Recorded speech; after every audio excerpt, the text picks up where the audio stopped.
उधर मुख्यमंत्री भगवंत मान ਦੇ ਵਿਦੇਸ਼ ਦੌਰੇ ਦੇ ਵਿਚਾਲੇ ਗਵਰਨਰ ਬਨਵਾਰੀ ਲਾਲ ਪੁਰੋਹਿਤ ਪੰਜਾਬ ਦੇ ਸਰਹੱਦੀ ਜ਼ਿਲ੍ਹਿਆਂ ਦਾ ਦੌਰਾ ਕਰ ਰਹੇ ਨੇ। ਸੀਐਮ ਵਿਦੇਸ਼ ਦੇ ਵਿੱਚ ਨੇ ਔਰ ਗਵਰਨਰ ਕਰ ਰਹੇ ਨੇ ਪੰਜਾਬ ਦੇ ਸਰਹੱਦੀ ਜ਼ਿਲ੍ਹੇ ਦਾ ਦੌਰਾ, ਜਿੱਥੇ ਉਹਨਾਂ ਨੇ ਖੜੇ ਕੀਤੇ ਨੇ ਸਵਾਲ। ਜੀ ਹਾਂ, ਨਸ਼ੇ ਤੇ ਹਥਿਆਰਾਂ ਦੀ ਤਸਕਰੀ ਦੇ ਵਿੱਚ ਪੁਲਿਸ ਦੀ ਮਿਲੀ ਭੁਗਤ ਹੈ ਔਰ ਇਹ ਕਹਿ ਰਹੇ ਨੇ ਪੰਜਾਬ ਦੇ ਗਵਰਨਰ, ਇਹ ਕਹਿ ਰਹੇ ਨੇ ਪੁਲਿਸ ਦੀਆਂ ਕਾਲੀਆਂ ਭੇਡਾਂ ਜਿਹੜੀਆਂ ਨੇ ਉਹ ਤਸਕਰੀ ਦੇ ਮਾਮਲੇ ਦੇ ਵਿੱਚ ਸ਼ਾਮਿਲ ਨੇ। ਗਵਰਨਰ ਨੇ ਸਾਰੇ ਸਵਾਲ ਜਿਹੜੇ ਹੈਗੇ ਉਹ ਖੜੇ ਕੀਤੇ ਨੇ। विदेश गए हुए ने सीएम भगवंत मान और गवर्नर ने फेरी की है सरहदी इलाकों की, पंजाब के सरहदी इलाकों की फेरी की। और वड्डी गल यह है कि जिस वेले गवर्नर ये कह रहे सी उस वेले पंजाब पुलिस के आला अधिकारी उत्थे मौजूद सीगे, मंच ते मौजूद सीगे। उन्हां दी मौजूदगी दे विच ये गल जिहड़ी हैगी है गवर्नर दे वल्लों कही गई है कि पुलिस दियां कालियां भेडां जिहड़ियां ने ਉਹ इस दे विच शामिल ने। पंजाब के सरहदी जिला दौरा करे गवर्नर ने बेहद गंभीर सवाल खड़े किए ने। नशे ते हथियारां दी तस्करी विच पुलिस दी मिली भुगत है, पुलिस दियां कालियां भेडां तस्करी विच शामिल ने।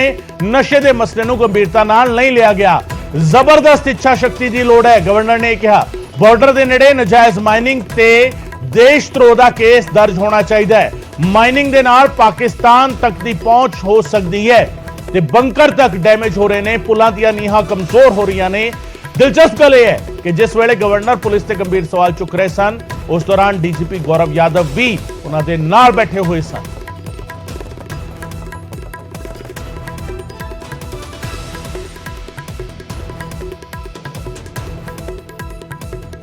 ये चिंता है, कानों में जो आवाज गूंजती है, कई बार आती है रिपोर्ट।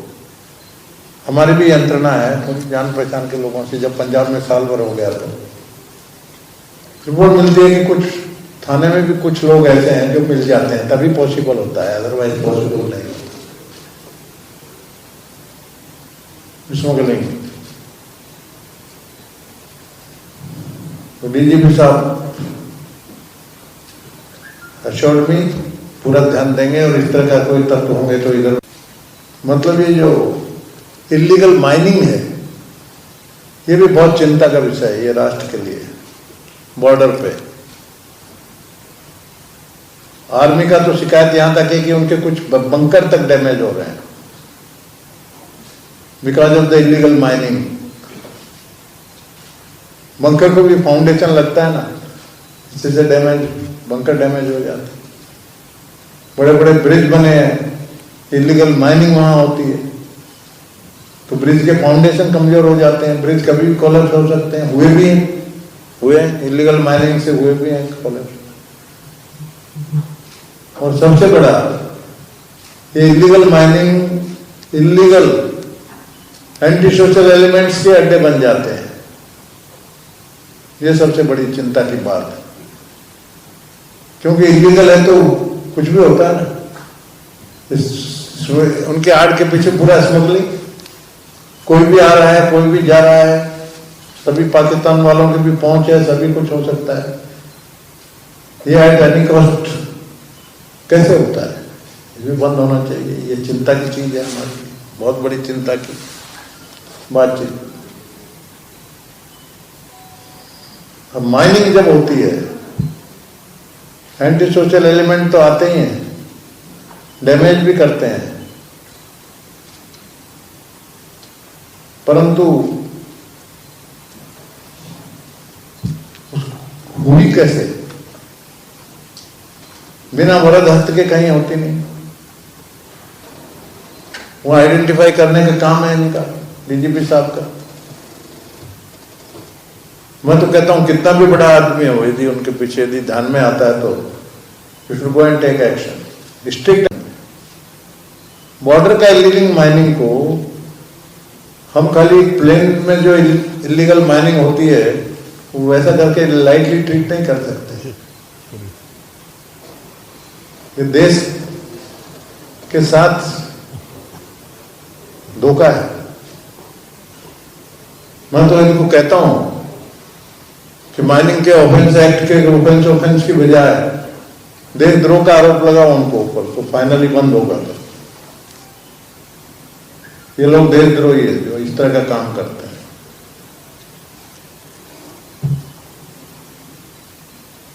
चुनाव होते हैं, जब भी पार्टियां आती हैं, चुनाव लड़ती हैं, ये ड्रग्स बहुत बड़ा मुद्दा रहता है। माइलेज बहुत बड़ा मुद्दा रहता है। देखिए हमारे चीफ सेक्रेटरी साहब बैठे हैं, हमारे डीजीपी साहब बैठे हैं, देखिए इनसे बड़ा तो और कोई है नहीं, सीएम साहब आ रहे हैं और आप गवर्नर बहुत बड़े होते हैं। तो सर क्या कौन सी ऐसी ताकतें हैं कि जो हमारी सरकारों से भी ज्यादा ताकतवर हो गई, जिनके ऊपर लगाम नहीं पाया जा सकता है आखिरकार, और ज्वलंता सवाल चाहती है, जवाब भी चाहती है। ये तो बातें सुनते सुनते लोगों के, जैसे आपने कहा ड्रग्स पहले तो कॉलेजों में था, अब स्कूलों में आ गया है। बहुत सी वीडियो भी वायरल होती हैं कि बच्ची लड़कियां ड्रग्स लेने लगी हैं। आखिरकार इस समस्या का हल क्या है? फेलियर सरकारों का है, एजेंसियों का फेलियर है, या हमारे नेता नहीं चाहते हैं कि ये समाज समृद्ध हो? बस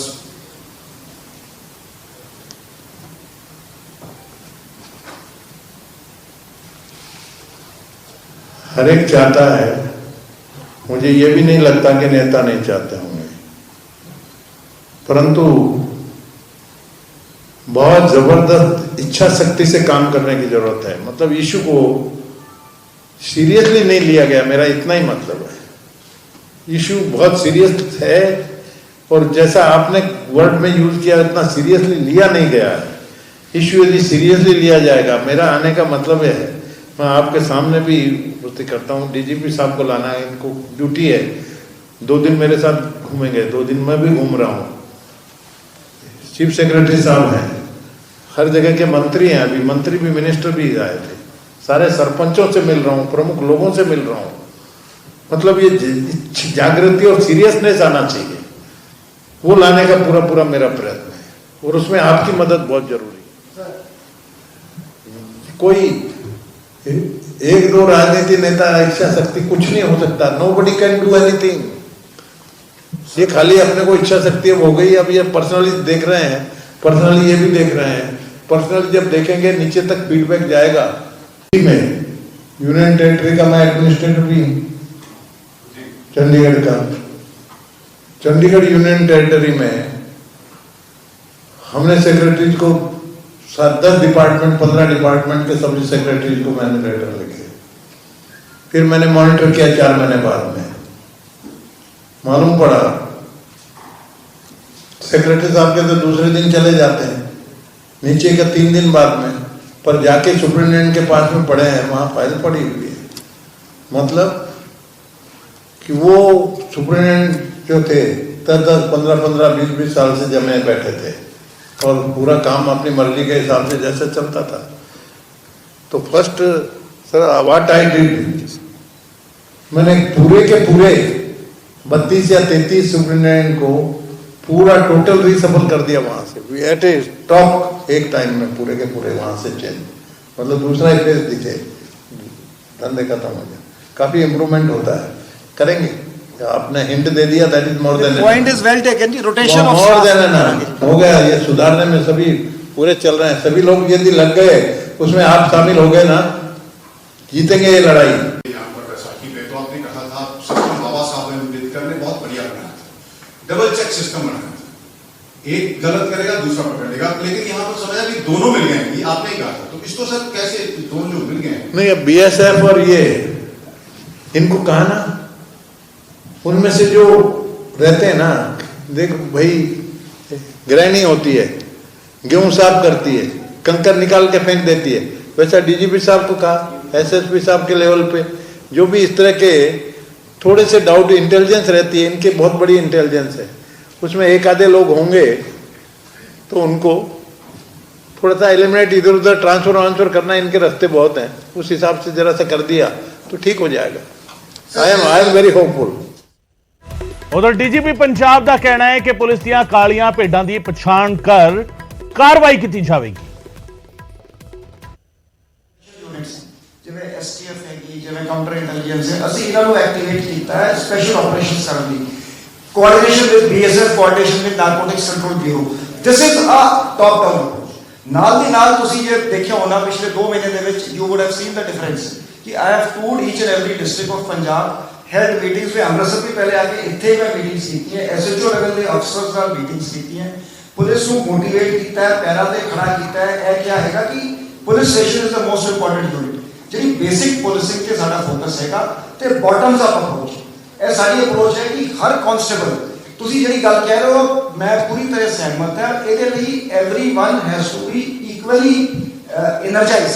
तो मैं एक गल कहना ना, एक डोंट माइंड, अपने अंदर भी झाती मारो, अपने अंदर मीनिंग नॉट एज पत्रकार, सोसाइटी अपने अंदर झाती मारे, परिवार देखे, पेरेंट्स अपने बच्चों को देखें जी, सारा कुछ ठीक है जी, पुलिस के ब्लैक शीप है, दूसरे डिपार्टमेंट से ब्लैक शीप है, we are at fault, we will rectify, but as a society drugs have to be treated as a social problem also, जिहड़ी साडी सोशल ऑब्लिगेशंस है, हर परिवार को, every person, every family has to fight. So एक आज governor साहब ने जिवें दस्सिया, इस तो बाद कोऑर्डिनेशन मीटिंग रखी है आर्मी, बीएसएफ, सेंट्रल एजेंसीज दे नाल। सो एक बहुत ही बड़े पद्धर ते, जंगी पद्धर ते काम किया जा रहा है। सीएम साहब के निर्देश है कि ड्रग्स पंजाब को क्राइम फ्री, ड्रग्स फ्री बनाओ। गवर्नर साहब इस पर्सनली तो है, मैं नहीं देखा कभी कि गवर्नर साहब, governor of the state is touring the border districts. So it is a very commendable initiative and it is energizing everyone. So ਅਸੀਂ ਸਾਰੇ ਇਕੱਠੇ ਹੋ ਕੇ इसको DGP साहब, we are already running short of time. देखो जी, ਆਪਾਂ let us do something. देखो ਗੱਲਾਂ ਕਰਨਾ ਤਾਂ ਬਹੁਤ ਸੌਖਾ, ਮੈਂ ਵੀ ਗੱਲਾਂ ਕਰੀ ਜਾਵਾਂਗਾ, ਤੁਸੀਂ ਵੀ ਗੱਲਾਂ ਕਰੀ ਜਾਓ। It's a fact, it's a fact. ਜਿੱਥੇ ਪੰਜਾਬ ਅੱਜ ਖੜਾ ਹੈ, ਸਾਨੂੰ ਸਾਰਿਆਂ ਨੂੰ ਮੋਢਾ ਤੇ ਮੋਢਾ ਲਾ ਕੇ ਲੜਨਾ ਪਏਗਾ।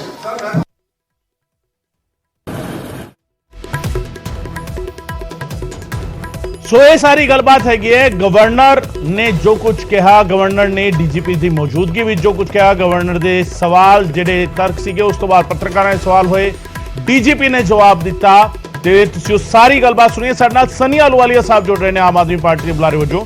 ਆਹਲੂਵਾਲੀਆ ਸਾਹਿਬ, ਬਹੁਤ ਬਹੁਤ ਸਵਾਗਤ ਹੈ ਤੁਹਾਡਾ।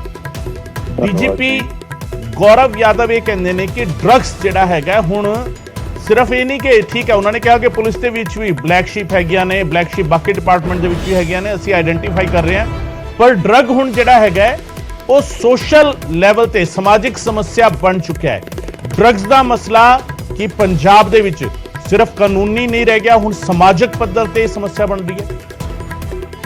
ਦੇਖੋ, ਜਦ ਡਰੱਗਸ ਦਾ ਕੰਮ ਇੰਨਾ ਫੈਲ ਜਾਵੇ, ਇੰਨਾ ਫੈਲਿਆ ਹੋਵੇ, ਉਹਨੂੰ ਉਹਨਾਂ ਨੇ ਕਹਿਣ ਦਾ ਭਾਵ ਹੈ ਕਿ ਉਹਨੂੰ ਆਪਾਂ ਐਜੂਕੇਟ, ਜਿਹੜੇ ਰੀਹੈਬਿਲਿਟੇਸ਼ਨ ਸੈਂਟਰਸ ਨੇ ਉੱਥੇ ਸਾਰੇ ਸਿਸਟਮ ਨੂੰ ਦੇਖਿਆ ਜਾਵੇ।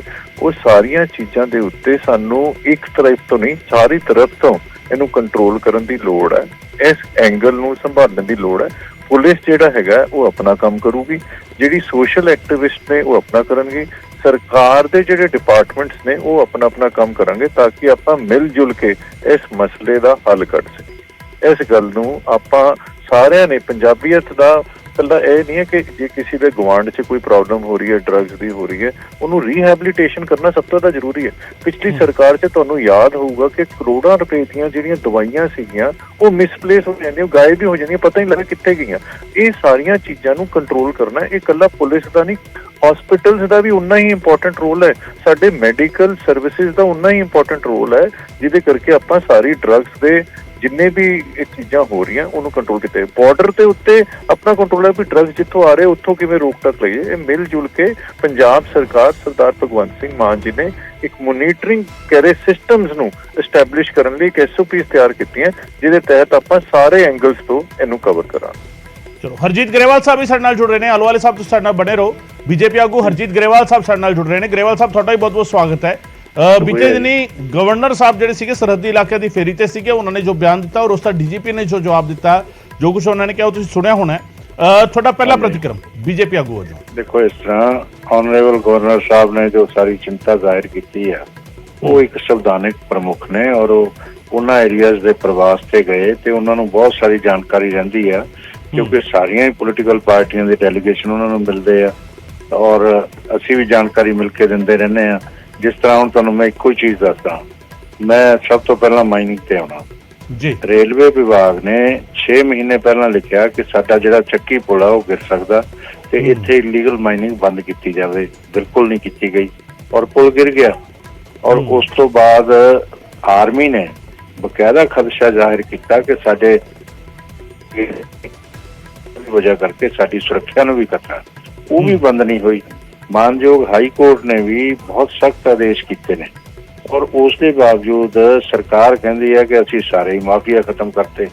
ਤਾਂ ਇਹ ਜਿਹੜਾ ਝੂਠ ਆ ਇਹ ਨਹੀਂ ਚੱਲਣਾ ਚਾਹੀਦਾ ਔਰ ਇਹ ਲੋਕਾਂ ਦੇ ਸਾਹਮਣੇ ਆ ਜਾਂਦਾ। ਇਹ ਤਾਂ ਹੁਣ ਹੋਰ 6 ਮਹੀਨਿਆਂ ਬਾਅਦ ਸਾਰਾ ਕੁਛ ਹੀ ਆ ਜਾਣਾ। ਇਹ ਔਰ ਦੂਸਰੀ ਗੱਲ ਜਿਹੜੀ ਨਸ਼ਿਆਂ ਦੀ ਗੱਲ ਕਰਦੇ ਆ, ਨਸ਼ੇ, ਮੈਂ ਤੁਹਾਡੀ ਟੀਮ ਨੂੰ ਵੀ ਪ੍ਰਾਰਥਨਾ ਕਰੂੰਗਾ, ਅਗਰ ਮੇਰੇ ਨਾਲ ਚੱਲੋ ਤਾਂ ਮੈਂ ਮੇਰੇ ਹਲਕੇ ਦੀ ਰਾਜਪੁਰਾ ਵਿਧਾਨ ਸਭਾ 'ਚ ਪਿੰਡਾਂ ਦੇ ਅੰਦਰ ਨਸ਼ੇ ਵਿਕਦੇ ਤੁਹਾਨੂੰ ਜਗ੍ਹਾ ਜਗ੍ਹਾ ਦਿਖਾ ਸਕਦਾ। ਜੇ ਇੱਕ ਮੀਡੀਆ ਦਾ ਕੈਮਰਾ ਲੈ ਕੇ ਨਾ ਜਾਈਏ ਤਾਂ ਆਰਾਮ ਨਾਲ ਮਿਲ ਜਾਂਦੇ ਆ, ਔਰ ਕੋਈ ਉਹਨਾਂ ਨੂੰ ਰੋਕਣ ਵਾਲਾ ਨਹੀਂ। ਸਭ ਜਾਣਕਾਰੀ ਆ, ਪੁਲਿਸ ਪ੍ਰਸ਼ਾਸਨ ਨੂੰ ਵੀ ਜਾਣਕਾਰੀ ਆ ਔਰ ਵਿਧਾਇਕ ਨੂੰ ਵੀ ਜਾਣਕਾਰੀ ਆ, ਸਭ ਨੂੰ ਜਾਣਕਾਰੀ ਹੈ। ਗਰੇਵਾਲ ਸਾਹਿਬ, ਫਿਰ ਨਸ਼ੇ ਦੀ ਜੇਕਰ ਮੈਂ ਪਾਰਟਿਕੂਲਰ ਗੱਲ ਕਰਾਂ, ਫਿਰ ਤਾਂ ਡੀਜੀਪੀ ਜਿਹੜੀ ਗੱਲ ਕਹਿ ਰਹੇ ਨੇ ਕਿ ਹੁਣੇ ਮਸਲਾ ਸਿਰਫ ਕਾਨੂੰਨੀ ਨਹੀਂ ਰਹਿ ਗਿਆ, ਇਹ ਸੋਸ਼ਲ ਪ੍ਰੋਬਲਮ ਬਣ ਚੁੱਕਾ ਹੈ, ਸਮਾਜਿਕ ਸਮੱਸਿਆ ਬਣ ਚੁੱਕਾ ਹੈ। ਉਸ ਨੂੰ ਤੁਸੀਂ ਸਹੀ ਮੰਨਦੇ ਹੋ? ਫਿਰ ਦੇਖੋ, ਇਹ ਡੀਜੀਪੀ ਸਾਹਿਬ ਨੇ ਗੱਲ ਤਾਂ ਕਾਫੀ ਠੀਕ ਕਹੀ ਹੈ ਕਿ ਸੋਸ਼ਲੀ ਸਾਨੂੰ ਅਵੇਅਰਨੈਸ ਲਿਆਉਣੀ ਪੈਣੀ ਹੈ, ਨਹੀਂ ਤਾਂ ਇਹ ਸਾਡਾ ਸਮਾਜ ਜਿਹੜਾ ਇਹ ਦੇਖੋ, ਪੁਲਿਸ ਵੀ ਅਸੀਂ ਕਹੀਏ, ਪੋਲੀਟੀਕਲ ਪਾਰਟੀਆਂ ਵੀ ਕਹੀਏ, ਇਹ ਸਾਰੇ ਹੀ ਪਾਰਟ ਆਫ ਦਾ ਸੁਸਾਇਟੀ ਨੇ। ਠੀਕ ਹੈ, ਪਬਲਿਕ 'ਚ ਅਵੇਅਰਨੈਸ ਹੋਵੇ ਉਹ ਤਾਂ ਚੰਗੀ ਗੱਲ ਆ। ਇੱਕ ਸਮਾਂ ਐਸਾ ਆਇਆ ਸੀ ਕਿ ਲੋਕ ਕਰਪਸ਼ਨ ਨੂੰ ਬੁਰਾ ਹੀ ਨਹੀਂ ਸੀ ਮੰਨਦੇ, ਤੇ ਉਸ ਵੇਲੇ ਅੰਨਾ ਹਜ਼ਾਰੇ ਦਾ ਅੰਦੋਲਨ ਚੱਲਿਆ। ਉਸ ਤੋਂ ਬਾਅਦ ਕਰਪਸ਼ਨ ਦੇ ਬਾਰੇ ਲੋਕ ਬੁਰਾ ਮੰਨਣਾ ਸ਼ੁਰੂ ਹੋਏ, ਤੇ ਇਸੇ ਤਰ੍ਹਾਂ ਇਹ ਅਵੇਅਰਨੈਸ ਜਿਹੜੀ ਹੈ, ਇਸ ਤਰ੍ਹਾਂ ਦੀ ਕੰਪੇਨ ਜਿਹੜੀਆਂ ਨੇ ਉਹ ਚੱਲਣੀਆਂ ਚਾਹੀਦੀਆਂ ਨੇ, ਪਰ ਨਾਲ ਇਹਦੇ ਤੇ ਜ਼ੀਰੋ ਟੋਲਰੈਂਸ। ਬਾਕੀ ਜਿਹੜੇ ਮਸਲੇ ਆ ਉਹ ਵੀ ਕਿਤੇ ਨਾ ਕਿਤੇ ਸਵਾਲ ਖੜੇ ਕਰਦੇ ਨੇ। ਬਿਲਕੁਲ ਸਨੀ ਅਹਲੂਵਾਲੀਆ ਸਾਹਿਬ, ਇਹ ਜਿਹੜਾ ਸਿਨੈਰੀਓ ਹੈਗਾ ਜਿਸ ਦੇ ਵਿੱਚ ਹਰਜੀਤ ਗਰੇਵਾਲ ਸਾਹਿਬ ਗੱਲ ਕਰ ਰਹੇ ਨੇ ਕਿ ਠੀਕ ਹੈ ਨਸ਼ੇ ਨੂੰ ਅਸੀਂ ਸਮਾਜਿਕ ਸਮੱਸਿਆ ਮੰਨ ਸਕਦੇ ਹਾਂ, ਪਰ ਮਾਈਨਿੰਗ ਦਾ ਮਸਲਾ ਜਿਸ ਤਰੀਕੇ ਗਵਰਨਰ ਨੇ ਚੁੱਕਿਆ ਹੈ ਔਰ ਕਿਤੇ ਨਾ ਕਿਤੇ ਸਵਾਲ ਖੜੇ ਕੀਤੇ ਨੇ, ਔਰ ਸਰਕਾਰ ਦੀ ਦਾਅਵੇਦਾਰੀ ਇੱਕ ਪਾਸੇ ਕਿ ਅਸੀਂ ਪੂਰਾ ਮਾਫੀਆ ਖਤਮ ਕਰ ਦਿੱਤਾ, ਇਹਨਾਂ ਦੋਵਾਂ ਦੇ ਵਿੱਚ ਤਾਂ ਕੰਟਰਾਡਿਕਸ਼ਨ ਸਾਫ਼ ਤੌਰ ਤੇ ਨਜ਼ਰ ਆ ਰਿਹਾ ਹੈ। ਨਹੀਂ, ਦੇਖੋ ਏਦਾਂ ਹੈ ਕਿ ਗਰੇਵਾਲ ਸਾਹਿਬ ਬੜੇ ਸੀਨੀਅਰ ਲੀਡਰ ਨੇ, ਸਾਡੇ ਬੜੇ ਪੰਜਾਬ ਦੇ ਮੰਨੇ ਲੀਡਰ ਨੇ, ਪਰ ਇਹਨਾਂ ਨੂੰ ਸ਼ਾਇਦ ਭੁੱਲ ਗਏ ਵੀ ਜਲੰਧਰ ਦੇ ਅੰਦਰ ਇੱਕ ਬੀਜੇਪੀ ਦਾ ਲੀਡਰ ਹੁੰਦਾ ਸੀ, ਉਹ ਪਰਚੀਆਂ ਕੱਟ ਕੇ ਦਿੰਦਾ ਸੀ ਤੇ ਲੋਕੀ ਮਾਈਨਿੰਗ ਕਰਾਉਂਦੇ ਹੁੰਦੇ ਸੀ।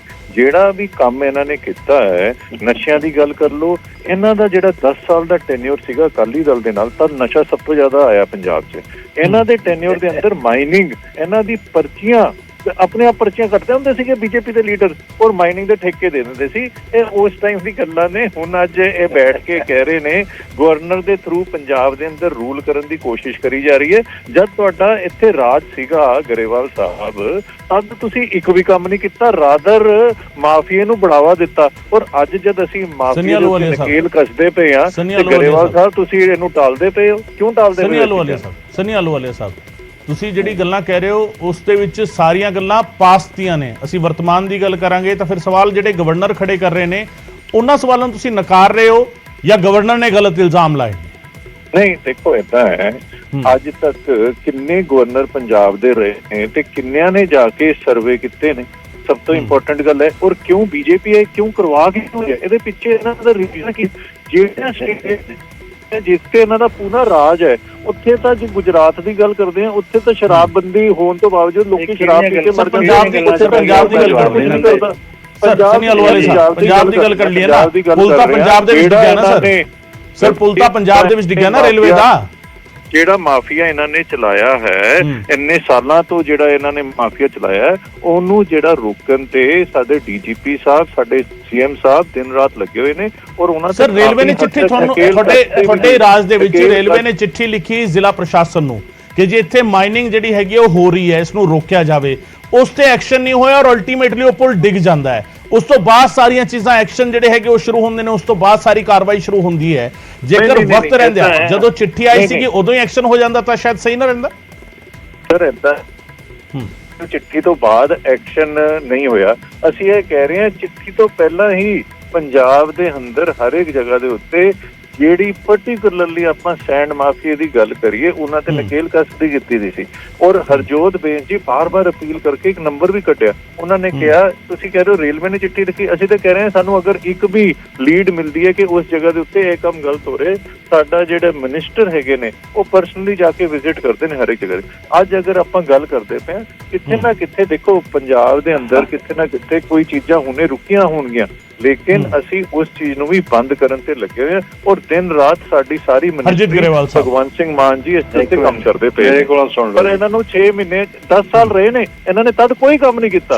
ਅੱਜ 6 ਮਹੀਨੇ ਤਕਲੀਫਾਂ ਹੋ ਰਹੀਆਂ। ਹਰਜੀਤ ਗਰੇਵਾਲ ਸਾਹਿਬ, ਪ੍ਰੈਜ਼ੀਡੈਂਟ ਦੇ ਤਾਂ ਸਵਾਲ ਹੈਗੇ ਹੀ ਹੈ, ਪਾਸ ਦੇ ਨਾਲ ਜਾ ਕੇ ਵੀ ਜੁੜਦੇ। ਜੇਕਰ ਪਹਿਲਾਂ ਹੀ ਕਦਮ ਚੁੱਕ ਲਿਆ ਹੁੰਦਾ ਤਾਂ ਸ਼ਾਇਦ ਇਹ ਤਸਵੀਰ ਜਿਹੜੀ ਹੈਗੀ ਇਹ ਨਾ ਹੁੰਦੀ। अरे गल सुनो, अब इधर उधर की बात ना कर, अब ये बता कि काफिला क्यों लुटा। अब ਹੁਣ ਤਾਂ ਇਹਨਾਂ ਕੋਲ ਸਰਕਾਰ ਆ, ਇਹਨਾਂ ਕੋਲ ਪ੍ਰਸ਼ਾਸਨ ਆ, ਆਰਮੀ ਨੂੰ ਵੀ ਲਿਖਣਾ ਪੈ ਰਿਹਾ, कि भी साडे बॉर्डर ते खतरा जिहड़ी इलीगल माइनिंग हो रही है वो भी नहीं रुक रही, और ਚੱਕੀ पुल आखिर गिर जाता 6 महीने पहला लिखिया जाता वो भी नहीं रुकी। ਤੇ ਉਹਦੇ ਬਾਰੇ ਤਾਂ ਜਵਾਬ ਦੇ ਇਹੀ ਨੇ ਜਾਂ ਉਹਦੇ ਬਾਰੇ ਸਨੀ ਅਹਲੂਵਾਲੀਆ ਸਾਹਿਬ ਤਾਂ ਕਹਿ ਰਹੇ ਕਿ ਹੁਣ ਤੱਕ ਸਨੀ ਅਹਲੂਵਾਲੀਆ ਸਾਹਿਬ ਤਾਂ ਕਹਿ ਰਹੇ ਬੀਜੇਪੀ ਕਹਿ ਕੇ ਗਵਰਨਰ ਨੂੰ ਭੇਜ ਰਹੀ ਹੈ। ਹੁਣ ਤੋਂ ਪਹਿਲਾਂ ਕਿੰਨੇ ਗਵਰਨਰ ਗਏ ਸੀਗੇ ਉਹਨਾਂ ਤੇ ਸਰਵੇ ਨਹੀਂ ਦਿੱਤੇ। ਗਵਰਨਰ ਸਾਰੇ ਹੀ ਜਾਂਦੇ ਆ, ਏਦਾਂ ਹੀ ਜਾਂਦੇ ਆ। ਇਸ ਵੇਲੇ ਹਾਲਾਤ ਖਰਾਬ ਆ, ਇਸ ਕਰਕੇ ਉਹ ਬੋਲ ਰਹੇ ਆ। ਤੁਸੀਂ ਗੁਜਰਾਤ ਪਹਿਲੀ ਗੱਲ ਸੁਣ ਲਓ ਯਾਰ ਕਿ ਹਿਮਾਚਲ ਚ ਭੇਜਿਆ। ਉਹ ਯਾਰ ਕਿਉਂ ਮੇਰੀ ਗੱਲ, ਮੈਂ ਤੁਹਾਡੀ ਗੱਲ 'ਚ ਬੋਲਿਆ, ਤੁਸੀਂ ਗਲਤ ਗੱਲਾਂ ਬੋਲਦੇ ਰਹੇ, ਮੈਂ ਕੋਈ ਜਵਾਬ ਨਹੀਂ। ਸਨੀ ਅਹਲੂਵਾਲੀਆ ਸਾਹਿਬ ਸੁਣੋ ਜਵਾਬ ਚੁੱਪ ਕਰਾਓ ਇਹਨਾਂ ਨੂੰ। ਪਹਿਲੀ ਗੱਲ ਤਾਂ ਇਹ ਹੈ, ਪਹਿਲੀ ਗੱਲ ਤਾਂ ਇਹ ਹੈ ਕਿ ਇਹਨਾਂ ਨੇ 2-4 ਸ਼ਬਦ ਫੜੇ ਆ ਰਵਾਇਤੀ ਪਾਰਟੀਆਂ, ਹੁਣ ਇਹ ਵੀ ਰਵਾਇਤੀ ਨੇ, ਔਰ ਕਦੇ ਕੁਝ ਕਹਿ ਦਿੰਦੇ ਆ, ਕਦੇ ਪਿਛਲਿਆਂ ਦੇ ਆਰੋਪ। ਸਿੱਧਾ ਜਵਾਬ ਆਪਦਾ ਨਹੀਂ ਦਿੰਦੇ। ਇਹਨਾਂ ਦੀ ਰਿਸਪੌਂਸਿਬਿਲਿਟੀ ਹੁਣ ਆਰਮੀ ਤਾਂ ਕਿਸੇ ਪੋਲੀਟੀਕਲ ਪਾਰਟੀ ਦੀ ਨਹੀਂ ਹੈ। ਆਰਮੀ ਨੇ ਲਿਖਣਾ ਪਿਆ ਕਿ ਸਾਡੀ ਬਾਰਡਰ ਸਿਕਿਉਰਿਟੀ ਨੂੰ ਖਤਰਾ, ਔਰ ਹਾਈ ਕੋਰਟ ਤਾਂ ਕਿਸੇ ਪਾਰਟੀ ਦੀ ਨਹੀਂ ਹੈ। ਹਾਈ ਕੋਰਟ ਨੂੰ ਕਹਿਣਾ ਪਿਆ। ਉਹਨਾਂ ਗੱਲਾਂ ਨੂੰ ਵੀ ਮੰਨਣ ਦੀ ਬਜਾਏ ਪਿਛਲੀਆਂ ਸਰਕਾਰਾਂ ਕਦੋਂ ਤੱਕ ਕਹਿੰਦੇ ਰਹੋਗੇ? ਹੁਣ ਨਹੀਂ ਤੁਹਾਡਾ ਖੇੜਾ ਛੁੱਟਣਾ। ਹੁਣ ਤਾਂ ਜਨਤਾ ਨੇ ਉੱਠ ਖੜੇ ਹੋਣਾ ਤੁਹਾਡੇ ਖਿਲਾਫ, ਤੁਹਾਨੂੰ ਅੱਜ ਦੱਸਤਾ। ਔਰ ਇਹ ਗੱਲਾਂ ਨਾਲ ਨਹੀਂ ਗੱਲ ਚੱਲਣੀ। ਹੁਣ ਮਹੀਨਾ ਚਲਾ ਲਓਗੇ, 2 ਮਹੀਨੇ ਚਲਾ ਲਓਗੇ, 4 ਮਹੀਨੇ ਚਲਾ ਲਓਗੇ, ਇਸ ਤੋਂ ਜ਼ਿਆਦਾ ਨਹੀਂ। ਇਸ ਵੇਲੇ ਹਾਲਾਤ ਬਹੁਤ ਖਰਾਬ ਨੇ, ਔਰ ਨਾ ਨਸ਼ਿਆਂ ਦਾ ਵਪਾਰ ਵੀ ਕਾਰੋਬਾਰ ਵਧਿਆ, ਔਰ ਇਹ ਜਿਹੜੇ ਗੈਂਗਸਟਰ ਨੇ ਇਹ ਵੀ ਵਧੇ ਨੇ। ਮੈਂ ਇਹ ਨਹੀਂ ਕਹਿੰਦਾ ਕਿ ਵੀ ਗੈਂਗਸਟਰ ਇਹਨਾਂ ਨੇ ਪੈਦਾ ਕੀਤੇ ਨੇ ਆ ਕੇ। ਗੈਂਗਸਟਰ ਤਾਂ ਪਹਿਲਾਂ ਹੀ ਇਹ ਪਿਛਲੇ ਲੋਕਾਂ ਦੀਆਂ ਗਲਤੀਆਂ ਨੇ। ਮੈਂ ਉਸ ਚੀਜ਼ ਨੂੰ ਮੰਨਦਾ ਕਿ ਉਹਦੇ ਤੇ ਕਾਰਵਾਈ ਨਹੀਂ ਹੋਈ, ਔਰ ਜੇਲ੍ਹਾਂ ਦੇ ਅੰਦਰ ਉਹ ਪਲਦੇ ਰਹੇ, ਉਹਨਾਂ ਦੇ ਮਕਾਨ ਘਰ ਬਣੇ ਹੋਏ ਸੀ, ਪਰਿਵਾਰ ਰਹਿ ਰਹੇ ਸੀ, ਤੇ ਉਹਨਾਂ ਦੀ ਜਾਂਚ ਕਰਕੇ ਜਿਹੜੇ ਪੋਲੀਟੀਕਲ ਲੋਕਾਂ ਨੇ ਉਹ ਕੰਮ ਕੀਤੇ ਨੇ ਉਹਨਾਂ ਨੂੰ ਜੇਲ੍ਹ ਭੇਜਣ। ਅਸੀਂ ਤਾਂ ਕਹਿੰਦੇ ਹਾਂ ਐਕਸ਼ਨ ਦਾ ਵਕਤ ਹੈਗਾ। ਚਲੋ ਬਹੁਤ ਬਹੁਤ ਸ਼ੁਕਰੀਆ ਗਰੇਵਾਲ ਸਾਹਿਬ, ਤੁਹਾਡਾ ਬਹੁਤ ਬਹੁਤ ਸ਼ੁਕਰੀਆ। ਅਹਲੂਵਾਲੀਆ ਸਾਹਿਬ ਤੁਹਾਡਾ ਵੀ ਬਹੁਤ ਬਹੁਤ ਸ਼ੁਕਰੀਆ ਸਾਡੇ ਨਾਲ ਗੱਲ ਕਰਨ ਦੇ ਲਈ। ਐਕਸ਼ਨ ਦਾ ਵਕਤ ਹੈਗਾ, ਸਿਰਫ ਗੱਲਾਂ ਕਰਨ ਦੇ ਨਾਲ ਕੰਮ ਨਹੀਂ ਸਰਨਾ। ਜਿਹੜੇ ਸਵਾਲ ਖੜੇ ਹੋ ਰਹੇ ਨੇ ਉਹਨਾਂ ਦਾ ਜਵਾਬ ਲੱਭਣ ਦੇ ਲਈ ਐਕਸ਼ਨ ਜਿਹੜਾ ਹੈਗਾ ਉਹ ਲੈਣਾ ਹੋਵੇਗਾ। ਨਸ਼ੇ ਤੇ ਹਥਿਆਰਾਂ ਦੀ ਤਸਕਰੀ ਦੇ ਵਿੱਚ ਜਿਹੜੇ ਇਲਜ਼ਾਮ ਪੁਲਿਸ ਤੇ ਲਾਏ ਨੇ, ਗਵਰਨਰ ਨੇ ਲਗਾਏ ਨੇ ਔਰ ਡੀਜੀਪੀ ਦੀ ਮੌਜੂਦਗੀ ਵਿੱਚ ਲਗਾਏ ਨੇ, ਉਹਨਾਂ ਦਾ ਜਵਾਬ ਲੱਭਣ ਦੇ ਲਈ ਪੁਲਿਸ ਨੂੰ ਵੀ ਕਿਤੇ ਨਾ ਕਿਤੇ ਆਪਣੇ ਆਪ ਤੇ ਜਿਹੜਾ ਹੈਗਾ ਉਹ ਝਾਤੀ ਮਾਰਨੀ ਹੋਏਗੀ। ਔਰ ਐਕਸ਼ਨ ਜਿਸ ਦੀ ਡਿਮਾਂਡ ਹੋ ਰਹੀ ਹੈ ਕਾਲੀਆਂ ਭੇਡਾਂ ਨੂੰ ਕੱਢਿਆ ਜਾਵੇ ਜਾਂ ਟ੍ਰਾਂਸਫਰ ਕੀਤਾ ਜਾਵੇ, ਉਹ ਵੀ ਕਿਤੇ ਨਾ ਕਿਤੇ ਐਕਸ਼ਨ ਲੈਣਾ ਹੋਏਗਾ। ਔਰ ਮਾਈਨਿੰਗ ਦਾ ਮਸਲਾ ਆਪਣੇ ਆਪ ਵਿੱਚ ਵੱਡਾ ਹੈਗਾ, ਜਿਸ ਨੂੰ ਲੈ ਕੇ ਵੱਡੇ ਸਵਾਲ ਗਵਰਨਰ ਨੇ ਖੜੇ ਕੀਤੇ, ਉਸ ਤੇ ਵੀ ਕਿਤੇ ਨਾ ਕਿਤੇ ਐਕਸ਼ਨ ਲੈਣ ਦੀ ਲੋੜ ਹੈਗੀ ਹੈ ਪ੍ਰੋਪਰ ਤਰੀਕੇ।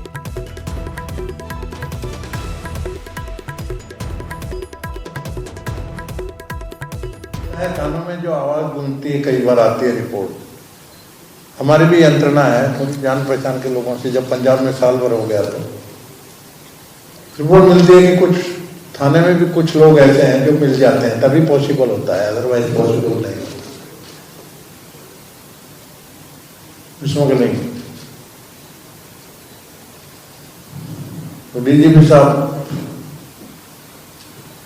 अश्योर्ड मी पूरा ध्यान देंगे, और इस तरह का कोई तत्व होंगे तो इधर उधर करेंगे नहीं। अब बीएसएफ और ये इनको कहा ना, उनमें से जो रहते हैं ना, देख भाई गृहिणी होती है, गेहूं साफ करती है, कंकर निकाल के फेंक देती है, वैसा डीजीपी साहब को कहा, एसएसपी साहब के लेवल पे जो भी इस तरह के थोड़े से डाउट, इंटेलिजेंस रहती है इनकी, बहुत बड़ी इंटेलिजेंस है, उसमें एक आधे लोग होंगे तो उनको थोड़ा सा एलिमिनेट, इधर उधर ट्रांसफर करना इनके रास्ते बहुत हैं, उस हिसाब से जरा सा कर दिया तो ठीक हो जाएगा। I am very hopeful.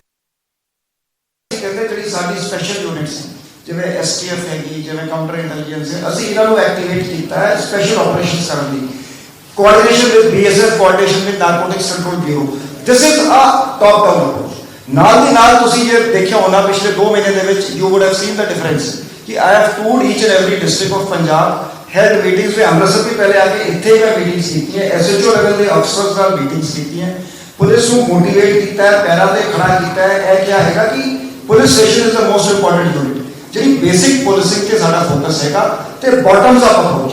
ਇਹ ਸਾਡੀ ਅਪਰੋਚ ਹੈ ਕਿ ਹਰ ਕਾਂਸਟੇਬਲ, ਤੁਸੀਂ ਜਿਹੜੀ ਗੱਲ ਕਹਿ ਰਹੇ ਹੋ ਮੈਂ ਪੂਰੀ ਤਰ੍ਹਾਂ ਸਹਿਮਤ ਹਾਂ, ਇਹਦੇ ਲਈ everyone has to be equally energized. ਤੇ ਮੈਂ ਇੱਕ ਗੱਲ ਕਹਿੰਦਾ ਨਾ, ਇੱਕ ਡੋਂਟ ਮਾਈਂਡ, अपने अंदर भी झाती मारो, अपने अंदर मीनिंग नॉट एज पत्रकार, सोसाइटी अपने अंदर झाती मारे, परिवार देखे, पेरेंट्स अपने बच्चों को देखें जी, सारा कुछ ठीक है जी, पुलिस के ब्लैक शीप है, दूसरे डिपार्टमेंट से ब्लैक शीप है, we are at fault, we will rectify, but as a society drugs have to be treated as a social problem also, जिहड़ी साडी सोशल ऑब्लिगेशंस है, हर परिवार को, every person, every family has to fight. So एक आज governor साहब ने जब दसिया, इस तो बाद कोऑर्डिनेशन मीटिंग रखी है, आर्मी, बीएसएफ, ਸੈਂਟਰਲ ਏਜੰਸੀਜ਼ ਦੇ ਨਾਲ। ਸੋ ਇੱਕ ਬਹੁਤ ਹੀ ਵੱਡੇ ਪੱਧਰ ਤੇ ਜੰਗੀ ਪੱਧਰ ਤੇ ਇਹ ਕੰਮ ਕੀਤਾ ਜਾ ਰਿਹਾ ਹੈ। ਸੀਐਮ ਸਾਹਿਬ ਦੇ ਨਿਰਦੇਸ਼ ਹੈਗੇ ਕਿ ਡਰੱਗਸ ਪੰਜਾਬ ਨੂੰ ਕ੍ਰਾਈਮ ਫ੍ਰੀ ਡਰੱਗਸ ਫ੍ਰੀ ਬਣਾਓ। ਗਵਰਨਰ ਸਾਹਿਬ ਇਸ ਪਰਸਨਲੀ ਤੋੜੇ, ਮੈਂ ਨਹੀਂ ਦੇਖਿਆ ਕਦੀ ਕਿ governor Sahib, governor of the state is touring the border districts. So it is a very commendable initiative and it is energizing everyone. So ਅਸੀਂ ਸਾਰੇ ਇਕੱਠੇ ਹੋ ਕੇ ਇਸ ਨੂੰ ਲੜਾਂਗੇ।